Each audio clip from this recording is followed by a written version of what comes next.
Hello viewers, আসসালামু আলাইকুম। Bright future IT পার্কে সবাইকে স্বাগতম। আমি মোহাম্মদ ইমতিয়াজ হুসাইন সাদ্দাম। আজ আপনাদের জন্য আবারও একটি নতুন টিউটোরিয়াল নিয়ে হাজির হয়েছি। আর এই টিউটোরিয়ালটি হলো মাইক্রোসফট এক্সেল 2003 ভিতরে অ্যাডভান্স ফিল্টারের উপর, অর্থাৎ আপনি অ্যাডভান্স ফিল্টারের কাজগুলো কিভাবে করবেন। আমি গতদিন দেখিয়েছিলাম ফিল্টারের কাজগুলো, অটো ফিল্টার এবং ডাটা শর্ট। তো আজকে আমি দেখাবো অ্যাডভান্স ফিল্টারের কাজগুলো। অ্যাডভান্স ফিল্টারের কাজটা হচ্ছে গিয়ে দেখেন এখান থেকে আপনি যদি আমরা আগের দিন দেখেছিলাম যে name, age, sex, gender, position ইত্যাদি। তো এখান থেকে আমরা যদি কোনো ইনফরমেশনটাকে আলাদা করে দেখাতে চাই, যেমন আমরা গতদিন এই জায়গা থেকে যদি হাউস ওয়াইফদের আলাদা করতে চাই, হাউস ওয়াইফদের আলাদা করতে পেরেছি, টিচারদের আলাদা করতে পেরেছি।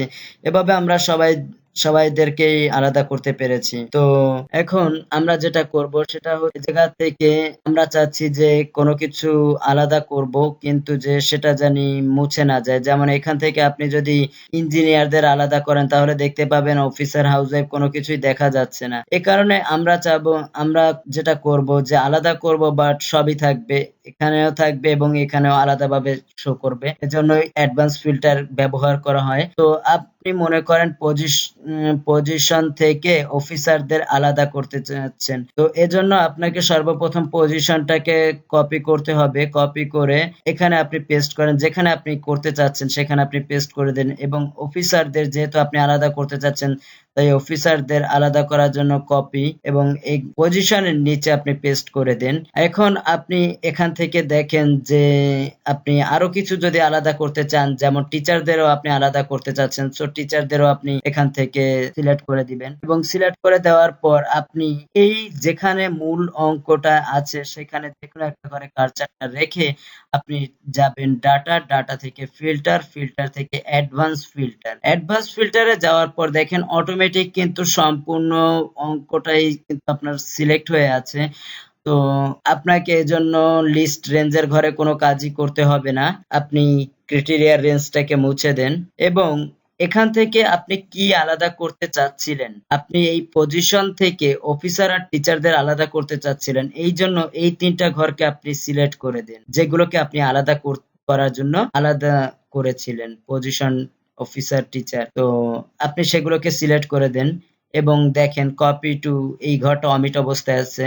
তো এজন্য আমরা কপি টু অ্যানাদার লোকেশনে ক্লিক করব এবং এখানে এই ঘরগুলো মুছে দিব। মুছে দেওয়ার পর এখন যেহেতু আপনি কোন জায়গা থেকে আলাদা করে দেখাতে চাচ্ছেন, মনে করেন আপনি এখান থেকে আলাদা করে দেখাতে চাচ্ছেন, কিন্তু যে আপনার এখানে দেখেন এই ঘরে আপনার নেম আসবে, এজ আসবে, কারণ আপনি যে টিচার বা অফিসারদের আলাদা করবেন তার প্রতিটা ঘরই তো আসবে, যেখানে পজিশন, ইনকাম সবই তো থাকবে। যার কারণে এইখানে যতগুলো ঘর থাকবে ঠিক এইখানে আমার ততগুলো ঘর সিলেক্ট করে দিতে হবে।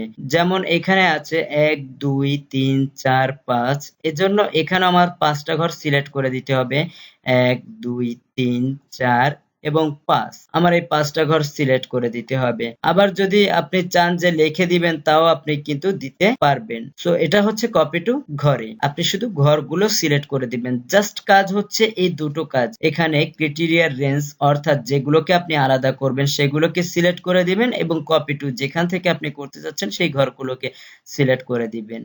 এই দুটো কাজ করতে হয় এবং যেগুলোকে আলাদা করবেন সেগুলোকে সর্বপ্রথম আলাদা করে নিতে হয়। এতটুকুই, কাজটা খুব সহজ এবং খুব ইজি। দেখেন এখন আপনি যদি দেখেন এখান থেকে আপনি অফিসার এবং টিচার সবই কিন্তু আলাদা হয়ে গিয়েছে, বাট ইঞ্জিনিয়ার, হাউসওয়াইফ এরা কিন্তু কেউ আসেনি। এভাবে আপনি প্রতিটা জিনিসকে আলাদা করে নিতে পারবেন। আশা করি আপনারা বুঝতে পেরেছেন এবং যদি কেউ না বুঝতে পারেন আমাকে অবশ্যই জানাবেন এবং আমার ভিডিওটি ভালো লেগে থাকলে, ভালো কিছু শিখলে অবশ্যই লাইক, কমেন্ট, শেয়ার করবেন এবং আমার চ্যানেলটি অবশ্যই সাবস্ক্রাইব করে রাখবেন যাতে পরবর্তীতে কোনো ভিডিও ছাড়া মাত্রই আপনাদের কাছে পৌঁছে যায়। আজকে এ পর্যন্তই। আল্লাহ হাফেজ।